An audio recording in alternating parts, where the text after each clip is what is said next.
एक साधक भाई ने प्रश्न किया कि लगातार नाम जपते जपते, नाम संकीर्तन करते करते साधक का भाव विभोर हो जड़वत धरती पर गिर जाना क्या समाधि का लक्षण है?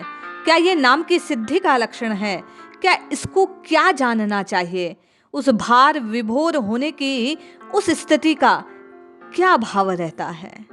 आप और मैं इस प्रश्न का समाधान परम पूज्य मां श्री श्री आनंदमयी के शब्दों में प्राप्त करते हैं कि जड़वत होकर लगातार नाम जपते जपते जपते जपते धरती पर गिर जाना क्या है?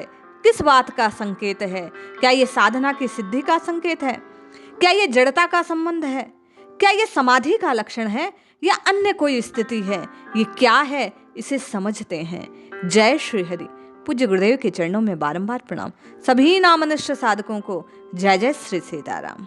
पूज्य माँ ने एक बार सेवा दासी की जब चर्चा चल रही थी कि सवेरे कीर्तन के समय उन्हें भाव विभोर हो गिरते देखकर हम लोगों ने, साधकों ने कहा कि माँ, हमने ये समझा कि ये समाधि का लक्षण है। इनका इस प्रकार निरंतर नाम कीर्तन करते करते भाव विभोर हो भूमि पर गिर जाना।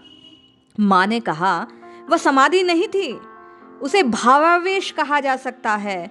भाव का आघात सह्य न कर पाने के कारण बेहोशी आ गई। बस यही तुम लोगों को उस समय दिखाया कि उसके दोनों हाथ की मुट्ठियां कसी हुई थी। समाधि में हाथ पैर इस तरह कड़े नहीं होते हैं। उस समय हाथ पैर टटोलने पर देखा था ना, कैसे लकड़ी की तरह हो गए थे। उनके हाथ पैर जिस तरह सख्त हो गए, वह जानबूझकर एक भाव को जबरन पकड़ने की कोशिश हो सकती है। वो नाम जपते जपते भाव के अतिरेक में थी और वह चाहती थी कि वह भाव बना रहे। जिस वक्त माताजी सेवादासी भावावेश में थी, तब मैंने, माँ कहती है कि उनकी आंख को उठाकर पलट कर देखने की कोशिश की। यह उलट कर देखा तो पलक सामने उठाने पर आंख की मणि भी हट गई थी। ये जो कॉर्निया का भाग है, ये भी ऊपर चढ़ गया था। उसे देखने पर माँ ने कहा ऐसा लगा जैसे पत्थर की आंख हो। साधक ने पुनः कहा, माँ, क्या ये जड़ समाधि का लक्षण है?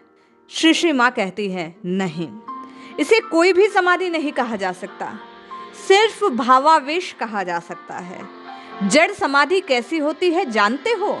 माँ कहती है, जड़ समाधि उस अवस्था को कहते हैं जब जागतिक भावों से संबंध विच्छिन्न हो जाए, विलीन हो जाए, विलग हो जाए।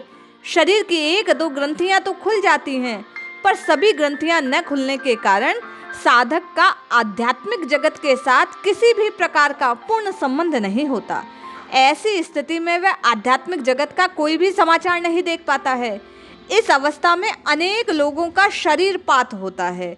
भीतर अगर बीज है तो इस अवस्था से ऊर्ध गति को प्राप्त हो जाता है। फिर साधक ने कहा कि हृदय की एक दो ग्रंथि छिन्न हो गई, इसे समाधि नहीं कहा जा सकता।